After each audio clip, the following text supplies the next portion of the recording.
Bonjour à tous les auditeurs de vipradioonline.fr, ici Jérôme en direct depuis Savines-le-Lac pour vous présenter cette émission découverte RVPB de la région PACA, et je vais vous parler donc dans cette émission RVPB des départements, alors des Alpes-Maritimes, mais très brièvement puisque je vais faire juste allusion au col de la Bonnette pour le départ.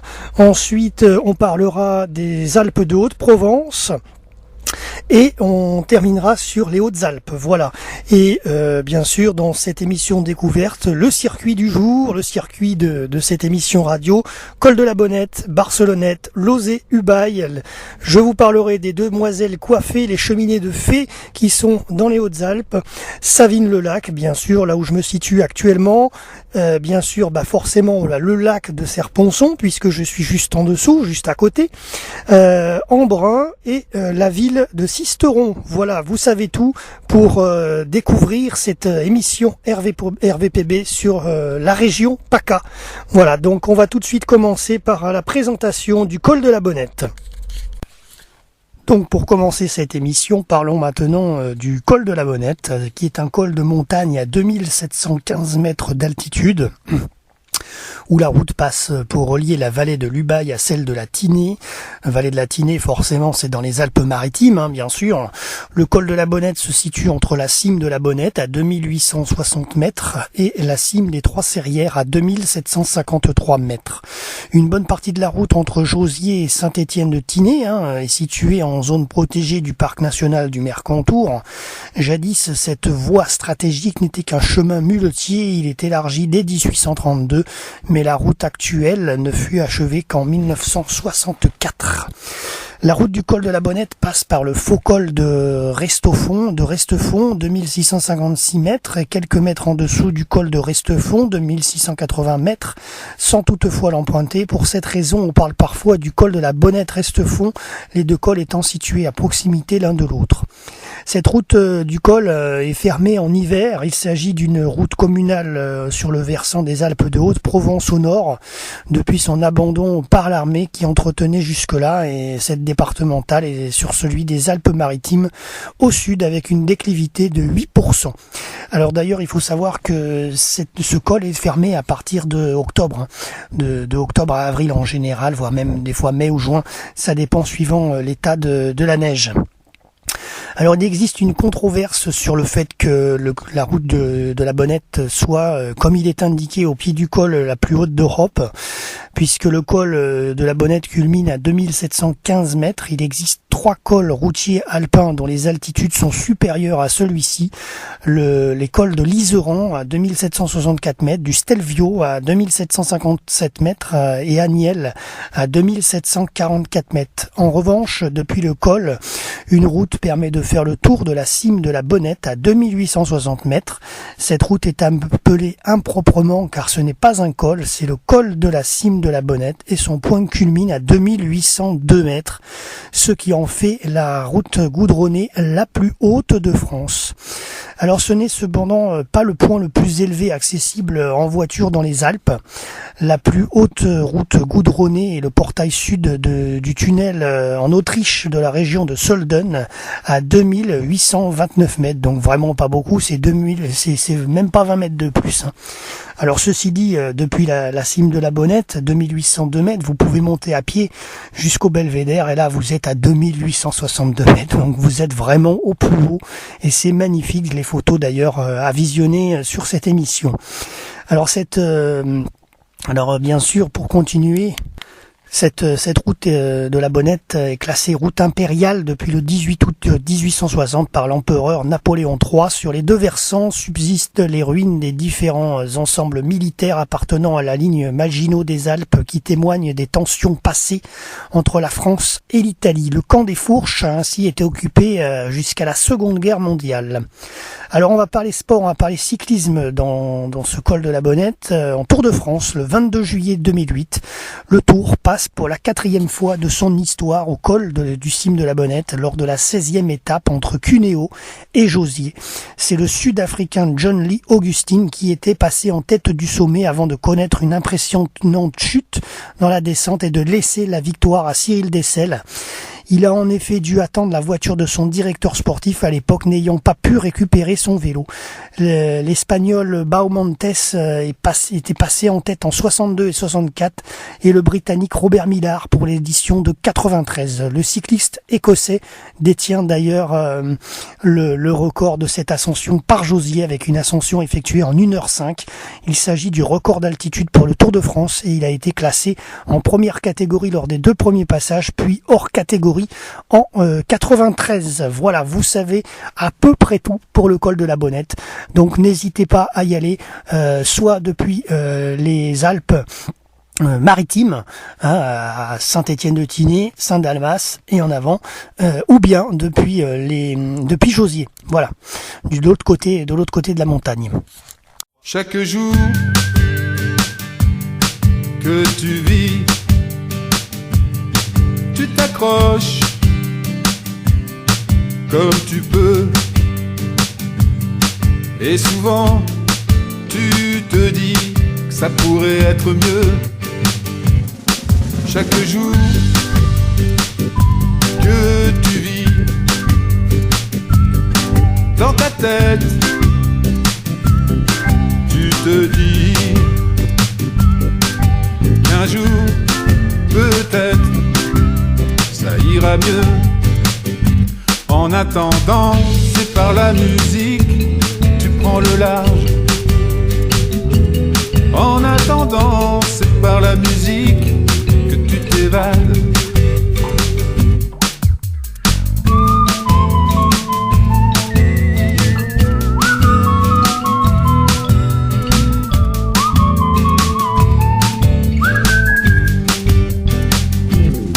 Chaque jour que tu vis, tu te demandes si ta vie a vraiment un prix. C'est pour ça t'as le blues, t'as le blues. Chaque jour que tu vis, tu écoutes ces faux marchands de bonheur qui te méprisent, qui te mentent et qui te leurrent. En attendant, c'est par la musique tu prends le large. En attendant, c'est par la musique que tu t'évades.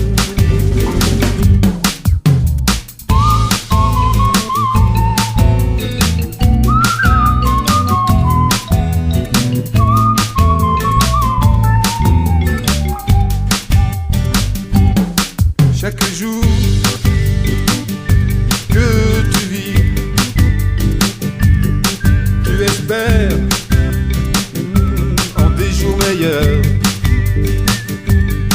pour pouvoir enfin partir ailleurs, pour pouvoir enfin partir ailleurs,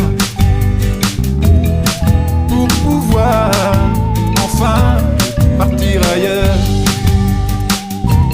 partir ailleurs, partir ailleurs.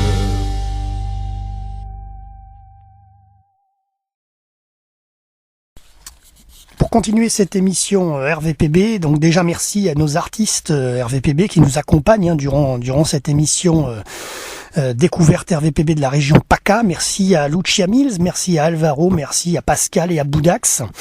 Alors donc on va parler maintenant de la ville de Barcelonnette, donc située dans les Alpes du Sud de la France, au nord-est du département des Alpes de Haute-Provence, à 2 pas de l'Italie du Nord. Elle est au carrefour de la Provence, du Piémont et du Dauphiné. Elle est située entre 2 massifs montagneux. Barcelonnette est une ville montagnarde nichée à 1135 mètres d'altitude au cœur de la vallée de l'Ubaye, qui en est la plus grande ville. Vous avez les photos bien sûr sur notre émission en podcast.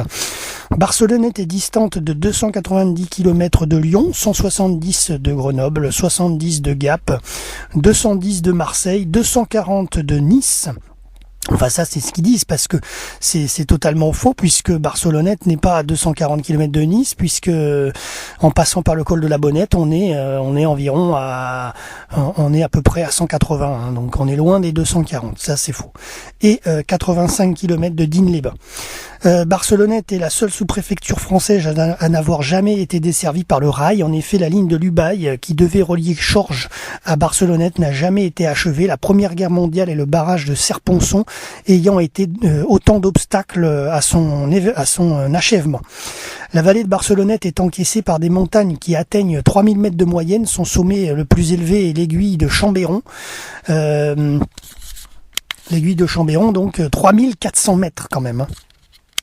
Alors concernant les sports d'hiver, bien sûr, la station de Pralou qui est à 7 km de Barcelonnette et celle du Sauze à 5 km. Sainte-Anne, la Condamine, est une petite station agréable et moins touristique que les deux autres. Alors concernant les lieux et les monuments, alors de nombreuses maisons construites par les Barcelonnettes revenus du Mexique sont classées monuments historiques. C'est les villas des Mexicains. Alors vous avez aussi bien sûr la tour Cardinalis, ou tour de l'horloge, haute de 42 mètres, qui est l'un des plus beaux clochers du département selon les informations, les sources. C'est une tour carrée construite en 1316 selon la DRAC, avec une pyramide de tuf encadrée de 4 pyramidions. Elle est construite comme clocher du couvent des Dominicains. Alors à voir autour de Barcelonnette, c'est pas du tout à Barcelonnette, mais on en parlera tout à l'heure, c'est les Demoiselles Coiffées qui sont situées à cheval sur les communes du Pontis et du Sauze, mais j'en parlerai tout à l'heure. Alors bien sûr, voilà un petit peu ce que je peux vous dire sur la ville de Barcelonnette, et on va tout de suite continuer sur une musique RVPB. Vous écoutez l'émission Découverte RVPB sur la région PACA. Nous avons abordé les Alpes-Maritimes, mais par le nord, puisque nous avons parlé du col de la Bonnette tout à l'heure. Ensuite, les Alpes de Haute-Provence et tout à l'heure les Hautes-Alpes. Alors là, on va continuer sur le village de Lelozé-Ubaye. Alors déjà, il faut savoir que Ubaye autrefois était un village qui était un peu plus loin que Lozé. D'ailleurs, il reste maintenant que le cimetière d'Ubaye, puisqu'il était surélevé par rapport au village. Et en fait, ce village de Ubaye a été englouti dans les années 60 à la création du lac de Serponçon. Donc, actuellement, il ne reste plus de vestiges de cette ville, de ce village de Ubaye qui est englouti. C'est pourquoi le village Lelozé maintenant s'appelle Lelozé-Ubaye. Alors, ce village est situé dans le département des Alpes de Haute-Provence, région PACA, dans la vallée de l'Ubaye. Ses habitants sont les Lozétans. Le village du Lozé se situe à 910 mètres d'altitude, à l'entrée ouest de la vallée de l'Ubaye. On peut y arriver par Barcelonnette notamment. Voilà. Au niveau des sommets, c'est Bardes et Séolane, et les cols, c'est le col de la Rousse, col des Aulettes. Ensuite, donc le Lozé-Ubaye est au cœur d'une zone très sismique et plusieurs tremblements de terre assez forts y ont leur épicentre au XXe siècle. Dans la liste qui suit figurent les tremblements de terre fortement ressentis dans la commune. Ils dépassent une intensité macrosismique ressentie de 5 sur l'échelle MSK. Les intensités indiquées sont celles ressenties dans la commune, l'intensité la plus forte étant donc l'épicentre à Lozé-Ubaye. Voilà.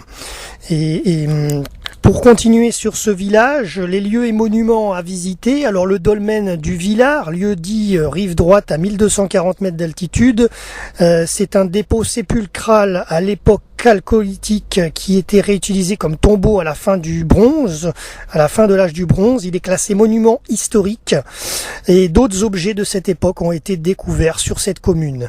Un pigeonnier à caractère troglodyte est également aménagé dans la falaise. Bien sûr, vous ne pouvez pas le louper, enfin louper si, mais vous ne devez pas le louper. Il est en photo sur notre émission podcastée, le pont romain qui franchit l'Ubaye sur la route du Lozé à Costeplane. Il est long de 22,7 mètres, large de 3,5 mètres. Il est porté par une arche en ogive de 9 mètres de portée qui est jetée à 40 mètres de hauteur au-dessus du torrent, ce qui en faisait un des plus hauts ponts de l'époque, de construction rustique. Il doit être médiéval, du XIVe siècle. Il subit des travaux en 1881 et s'effondre en 1902. Relevé de nouveaux travaux ont eu lieu en 1975 et maintenant il s'inscrit au monument historique avec ses abords romains. Le pont et ses abords sont classés ensemble, site classé. Ensuite, donc à Lauzet-Ubaye, bien sûr, le lac du Lauzet, un tout petit plan d'eau à voir, bien évidemment, rive sud et ouest sont classés aussi. Le musée de la Vallée. Le château fort du Tourniquet, détruit en 1693, la batterie de Dormillous, les chapelles de Dramonasque et du village moderne d'Ubaye et la cascade de Costeplane. Alors il faut y aller à pied, cette petite cascade, la cascade de Costeplane. Non, vous pouvez y accéder en voiture, en prenant la route direction le Moulin, et en roulant quelques minutes à travers la campagne, vous arrivez à cette cascade de Costeplane. Et d'ailleurs, les photos aussi de la cascade sont sur notre émission RVPB Découverte PACA. Et voilà un petit peu les lieux et monuments de ce village de Lauzet-Ubaye.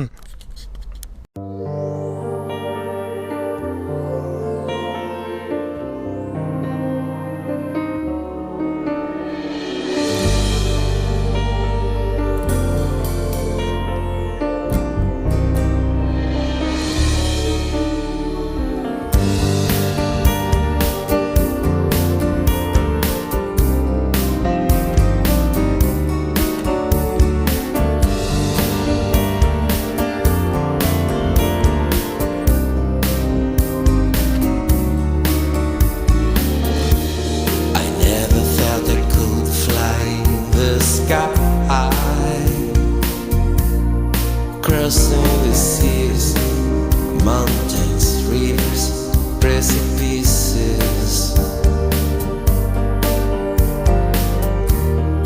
But for you now, I can fly as the cars that silver me, my sunshine.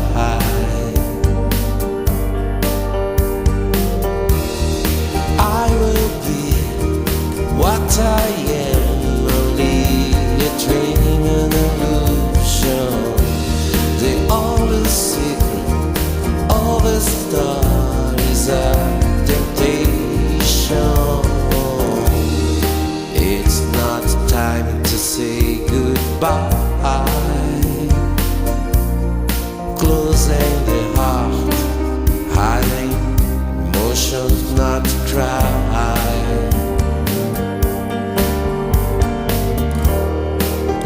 Time erase the memories, like a child that doesn't know who is going to be.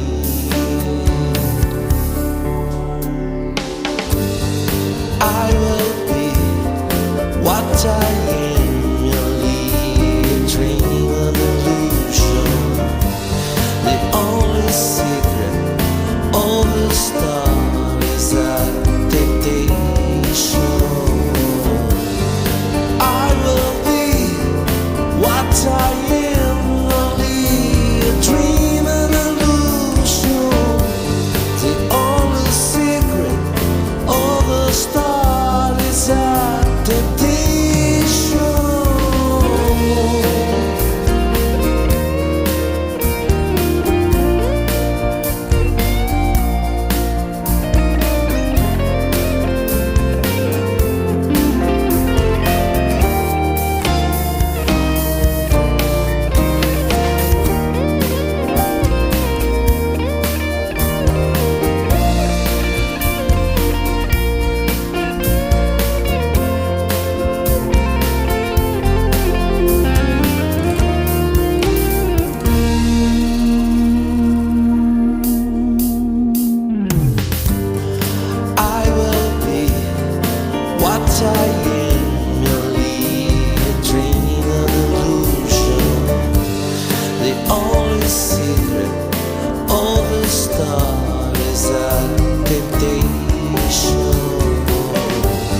temptation. I will be what I am, only a dream and illusion. The only secret of a star is a temptation.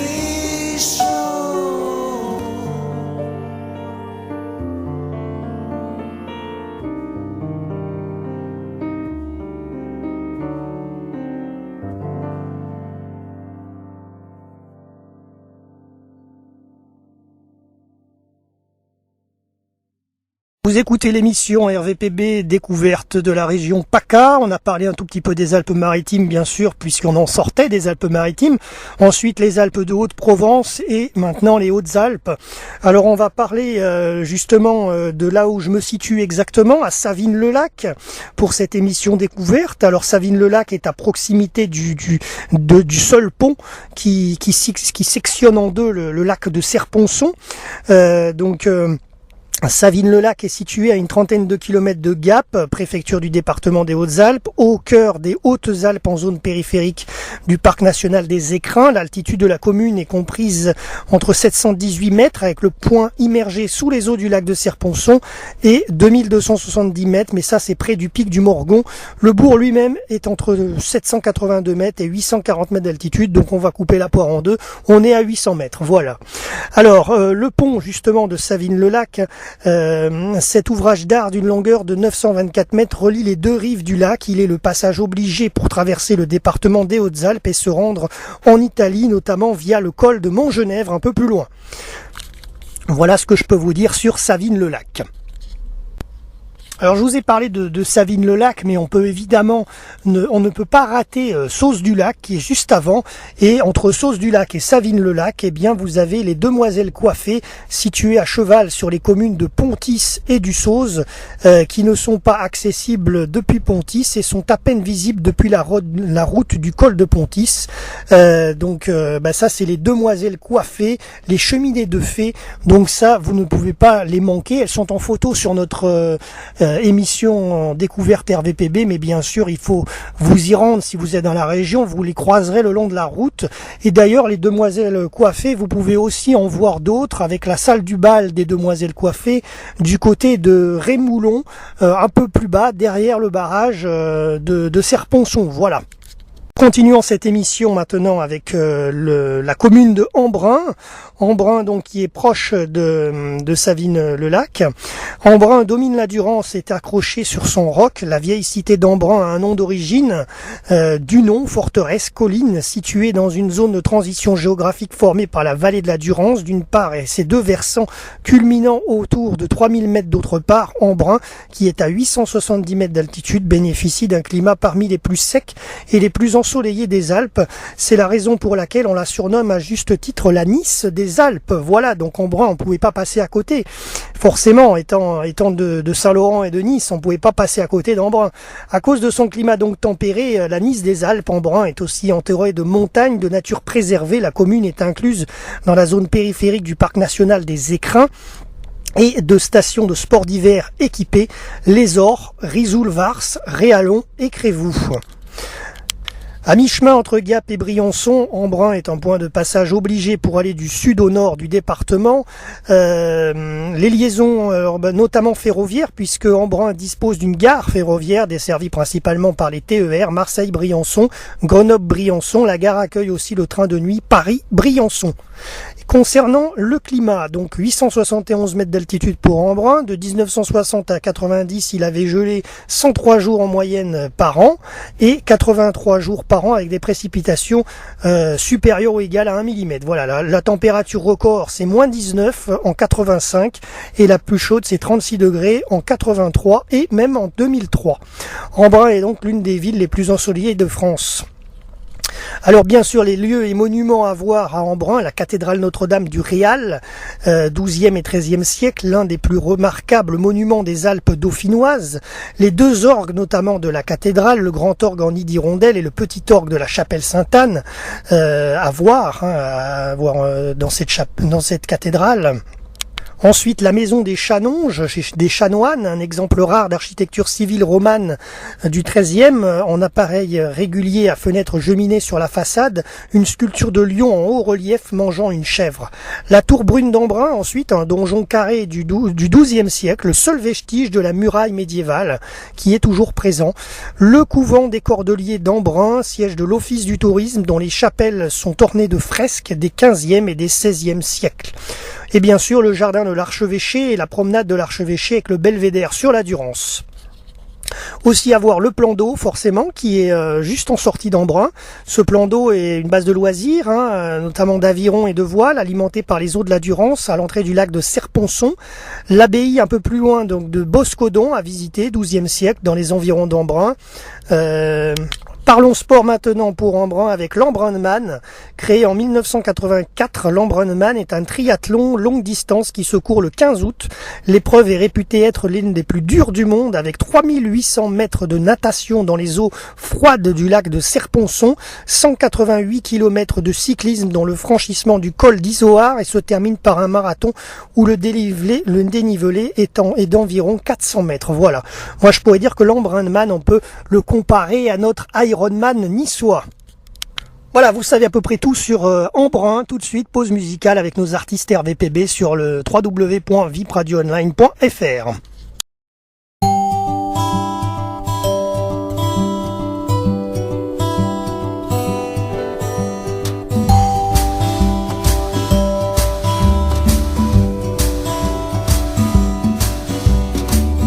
Viens me faire un gros bisou dans le cou.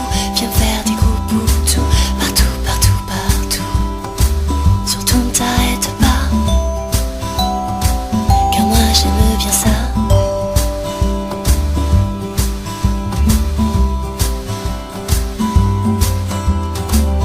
Crois-moi, c'est un bien fou de sentir ta bouche partout. Fais-moi des câlins, tout doux, tout doux, tout doux. C'est agréable ainsi, ça me donne des stimuli.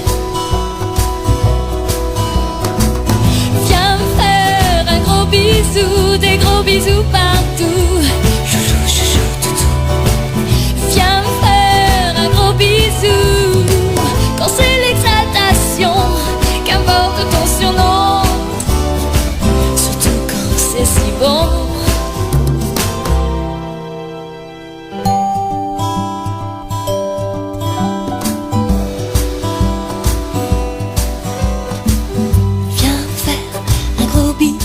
C'est ton meilleur atout, tu sais tes chatteries passionnent mes lubies.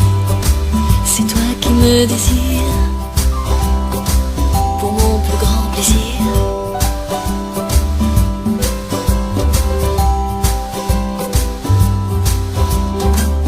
Viens me faire un gros bisou, c'est le meilleur rendez-vous. C'est fou, c'est fou, c'est fou, l'effet de tes bisous. Embrasse-moi, minou, ça restera entre nous. Viens me faire un gros bisou partout. Chouchou, chouchou, toutou. Viens me faire un gros bisou. Quand c'est l'exaltation, qu'importe ton surnom, surtout quand c'est si bon.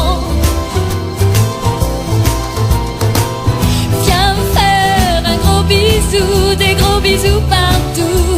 Chouchou, chouchou, toutou. Viens me faire un gros bisou.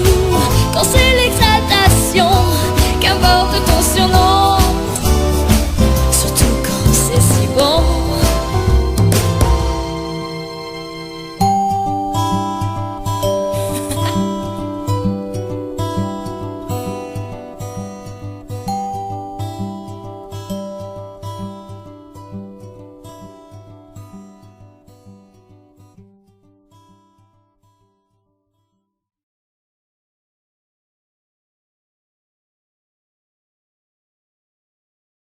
Ici Jérôme depuis la commune de Savines-le-Lac au bord de Serponçon, forcément, dans les Hautes-Alpes, pour cette émission en podcast sur nos plateformes YouTube Dailymotion et sur notre site internet vipradioonline.fr. Alors je vais vous parler forcément de ce lac de Serponçon, lac artificiel avec un barrage mis en eau en 1960, donc quelques villages ont été engloutis, j'en avais parlé tout à l'heure, le village du Bail, mais aussi le village qui était en dessous de la chapelle Saint-Michel, qui est d'ailleurs le point le plus photographié. Donc voilà un petit peu. L'alimentation de ce lac de Serponçon, c'est la Durance et l'Ubaye. Le lac de Serponçon est un lac artificiel donc dans le sud des Alpes françaises, à la limite des départements des Hautes-Alpes et des Alpes de Haute-Provence. Il a été créé par l'établissement de ce barrage sur la Durance, 2 km en aval de son confluent avec l'Ubaye. Il est le deuxième lac artificiel d'Europe par sa capacité 1,272 milliards de mètres cubes et le troisième par sa superficie 28,2 km². Les communes riveraines dans les Hautes-Alpes, Embrun, Crotz, Puissanières, Savines-le-Lac, Prunières, Chorges, Rousset, le Sauce du Lac. D'ailleurs le Sauce du Lac, j'en parlerai tout à l'heure puisque il y a les demoiselles coiffées. Ensuite, dans les Alpes de Haute-Provence, Pontis, le Lozé, Ubaye, la Bréole et Saint-Vincent-les-Forts. Alors donc, comme je vous ai dit, la chapelle Saint-Michel est un spot à voir sur ce lac de Serponçon. Aux environs de l'an 1020, l'abbaye Notre-Dame de Boscodon possédait un prieuré qui dominait la vallée de la Durance sur sa rive droite, entre Chorges et Prunières. La chapelle, construite au XIIe siècle sur une petite éminiscence, associée à l'abbaye de Saint-Michel de la Cluse,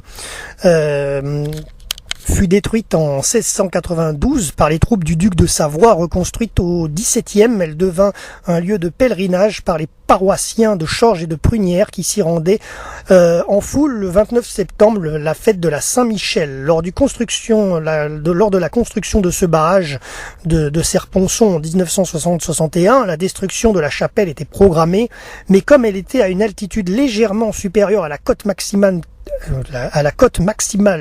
théorique du futur lac, elle fut finalement sauvegardée. Désormais, la chapelle trône seule sur un îlot de quelques dizaines de mètres carrés au-dessus du niveau du lac. Elle a donc été sauvée. Le cimetière, quant à lui, a été englouti, le village autour également, et la chapelle a été murée. On peut encore en approcher lors des basses eaux, mais on ne peut pas y pénétrer. Par contre, des offices religieux sont parfois célébrés sur des embarcations à proximité de la chapelle. L'îlot Saint-Michel est aujourd'hui l'un des sites les plus photographiés du département des Hautes-Alpes. Alors donc le lac de Serponçon est le troisième lac artificiel d'Europe par sa superficie après le lac de l'Alqueva situé au Portugal et le lac du Chantecoq situé dans la Marne et dans la Haute-Marne. Il est le deuxième lac artificiel d'Europe pour sa capacité. Le barrage en remblai est large de 650 mètres à sa base, la crête haute de 123 mètres est large de 935 mètres et longue de 600 mètres. On peut estimer donc le volume à 14 millions de mètres cubes, dont 2 millions pour le noyau étanche. Il est conçu pour résister à une secousse de magnitude 7 sur l'échelle de Richter, donc c'est quasiment le max, je crois, le maximum. Et peut évacuer un débit de crue maximal de 3400 mètres cubes par seconde. Le bassin versant du lac est de 3600 km² et la capacité maximale de la retenue est de 1272 km3. L'altitude maximale du lac est de 780 mètres, mais elle peut descendre à 722 mètres à l'étiage. Concernant le risque de rupture du barrage, donc il retient l'un des plus vastes lacs artificiels d'Europe, comme je vous l'ai dit. L'éventualité de sa rupture fait courir un risque à toute la vallée de la Durance et jusqu'à la basse vallée du Rhône. Selon le type de rupture, l'onde de submersion de plusieurs mètres de haut recouvrirait toute la vallée de la Durance jusqu'à son confluent avec le Rhône, puis inonderait la basse vallée de celui-ci. Toute la Camargue serait recouverte d'eau et Avignon inondé. L'onde le refluerait aussi dans les vallées adjacentes et dans la vallée du Rhône sur une vingtaine de kilomètres en amont du confluent. sans être stoppé par l'usine écluse d'Avignon. Donc imaginez les risques si la Camargue était inondée entre le lac de Serponçon et le Rhône de par un barrage qui casse de Serponçon. C'est assez faramineux. Pour parer à ce risque, des inspections décennales ont lieu. Mi-septembre 71, on utilisa la soucoupe plongeante de la Calypso pour inspecter notamment le barrage sans devoir le vider. Cette inspection décennale d'un barrage sous eau à l'aide d'un sous-marin était une première mondiale. Voilà, donc de toute façon, il y a des contrôles réguliers, bien sûr, hein. Alors il y a également des aménagements touristiques, hein. Plusieurs lieux ont été aménagés afin de développer le tourisme sur les différentes communes autour du lac. L'accueil du barrage à l'entrée de l'usine EDF, à Chorges notamment le site de Chanteloube, à Embrun avec le plan d'eau et plusieurs terrains de camping, à Sauce-du-Lac plus particulièrement pour l'aménagement de Port-Saint-Pierre, Saint-Vincent-les-Forts avec les mises à l'eau, les plages et terrains de camping, le lac de Serponçon, pour conclure, on peut dire que c'est une véritable petite mer intérieure avec un balisage nautique de 300 balises environ gérées par la SMADESEP, offre aujourd'hui 5 plages publiques surveillées et près de 500 postes de mouillage public. Voilà.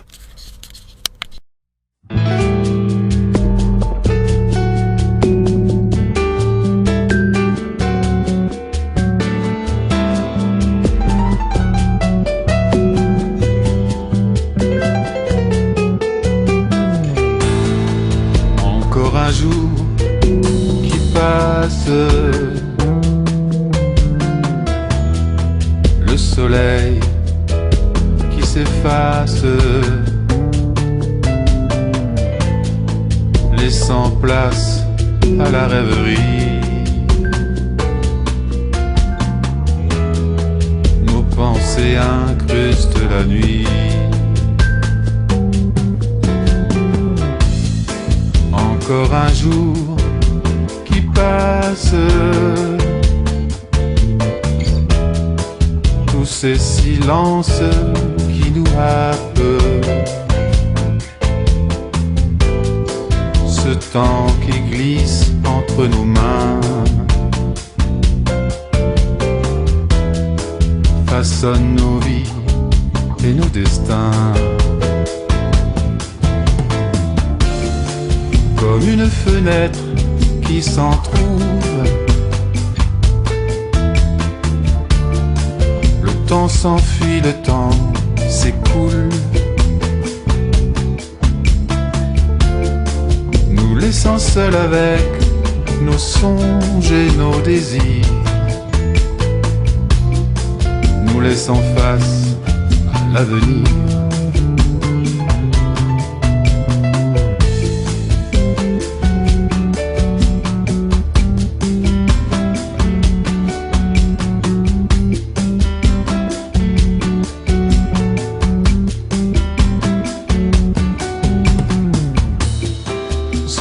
Lent et syncopé,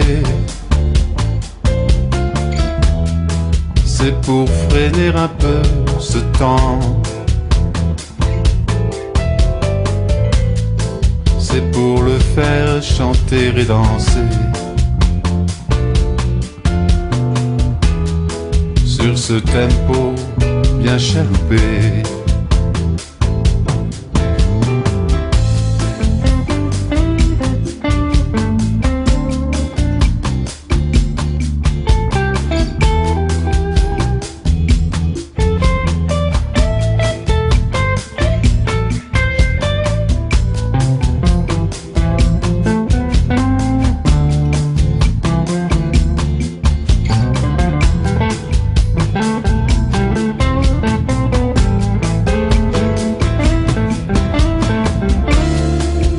Comme un oiseau qui s'envole, le temps s'enfuit, le temps vole, nous laissant seuls avec nos songes et nos désirs, nous laissant face à l'avenir.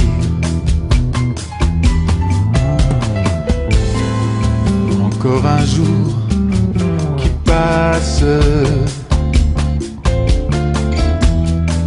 le soleil qui s'efface,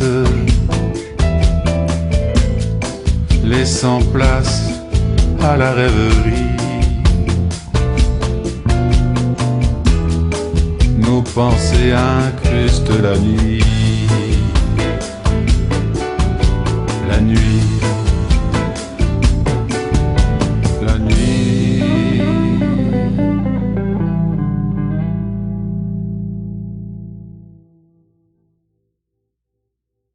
Ici Jérôme pour cette émission découverte RVPB à propos de la région PACA.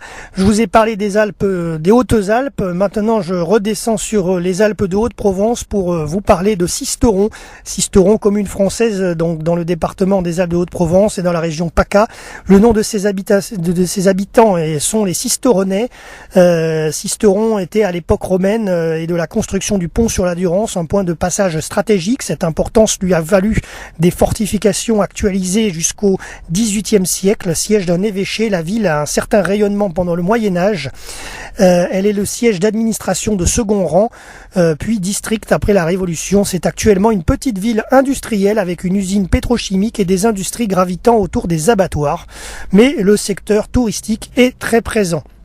Alors, Sisteron se situe à 485 mètres d'altitude sur les rives de la Durance, à 45 km de Fort-Calquier, à 133 km de Marseille, 145 de Grenoble et 180 km de Nice. La ville occupe une position privilégiée proche du confluent de Buèche et de la Durance, à l'endroit où cette dernière franchit la cluse de la Baume, sur un site facile à fortifier. Le site de Sisteron est un site pont, le seul où un pont subsista de façon durable sur la Durance, allant de l'Antiquité jusqu'au XIXe siècle.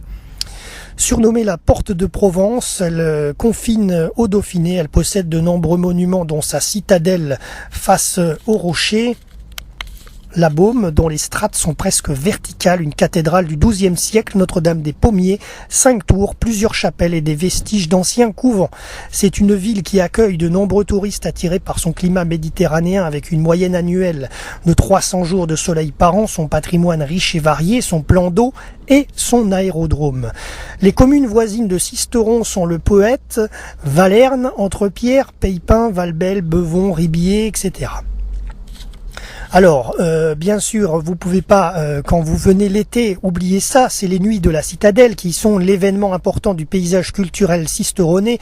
Depuis plus de 50 ans, le théâtre de verdure de la Citadelle accueille des spectacles de théâtre, de danse ou de musique. D'ailleurs, vous avez la photo de ces arènes et bien sûr la photo de la Citadelle, puisque nous avons visité cette citadelle de Sisteron, les photos en ligne sur notre émission podcast, ainsi que le fameux rocher de la Baume. Alors la citadelle de Sisteron est classée monument historique. C'est l'œuvre d'un précurseur de Vauban, Jean Hérard, ingénieur d'Henri IV. Sa position élevée, on découvre un superbe panorama sur la ville et la vallée de la Durance. La tour de l'horloge servit de prison. La vue plonge sur la ville basse et se porte au nord jusqu'aux montagnes de l'Op et d'Aujour qui ferment le bassin de l'Aragne. Sauvé de la description par Prosper Périmé, 5 tours subsistent de l'enceinte construite en 1372-1373, arrondie vers l'extérieur et ouverte face intérieure de la ville avec des portions de murailles, éléments classés monuments historiques. Ces 5 tours portent chacune un nom. Alors la première, la tour du fort au pied de la citadelle, ensuite la tour des gendarmes à proximité de la poste, la seule ayant été habilitée et possédant un toit, la tour de la médisance à proximité de la cathédrale qui a conservé l'escalier intérieur qui donnait accès aux galeries de bois prenant appui sur les corbeaux et qui les couronnent et les brodent aujourd'hui, la tour Notre-Dame, la tour de Porte-Sauve, de la Porte-Sauve, car cette tour juxtaposait la porte par laquelle s'enfuirent 1 millier de protestants en 1591.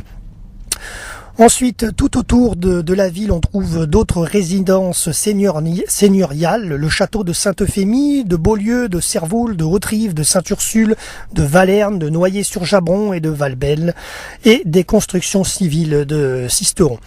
Les ruines de l'ancienne chapelle du XIIIe siècle, oui c'est ça, XIIIe siècle, dans la partie la plus ancienne de la citadelle détruite par le bombardement allié du 15 août 44, le jour du débarquement de Provence, sont encore visibles. Place du Général de Gaulle, donc l'église Notre-Dame des Pommiers, ancienne cathédrale qui se rattache à l'art roman provençal, est remarquable pour son beau vaisseau très sombre dépourvu de transept comme c'est fréquent dans les édifices provençaux.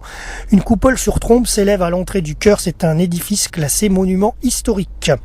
Outre son ancienne cathédrale, Sisteron conserve plusieurs chapelles sur sa commune ainsi que les vestiges d'anciens couvents désaffectés sous la Révolution. Les lieux, musée archéologique qui a été fondé en 49, le musée Terre et Temps qui possède une collection de cadrans solaires de poche dont certains appartenaient à des bergers. Au niveau urbanisme, une particularité architecturale de Sisteron qui est de regrouper plusieurs andrones, passages étroits et couverts. Voilà. J'espère que je vous ai donné envie d'aller visiter cette commune. En tous les cas, toutes les photos sont en ligne sur notre émission en podcast, sur nos réseaux sociaux et sur notre site internet vipradioonline.fr. Allez, musique sur VIP Radio Online avec nos artistes RVPB. Jérôme en direct pour cette émission en podcast découverte RVPB depuis Savines-le-Lac dans les Hautes-Alpes. Donc j'espère que cette émission vous a plu. Vous avez pu découvrir donc le col de la Bonnette dans les Alpes-Maritimes, Barcelonnette, Lozé-Ubaye dans les Alpes de Haute-Provence, les Demoiselles coiffées avec les cheminées de fées de Sauze-le-Lac et de Rémolon. Ensuite Savines-le-Lac donc dans les Hautes-Alpes, Embrun également, le lac de Serponçon et le village de Sisteron dans les Alpes de Haute-Provence. Voilà, j'espère que cette émission vous a plu. En tout cas, merci à vous tous de nous avoir écoutés sur le www.vipradioonline.fr et rendez-vous prochainement pour une nouvelle émission découverte signée l'association RVPB, www.vipradioonline.fr. Ciao, bye bye.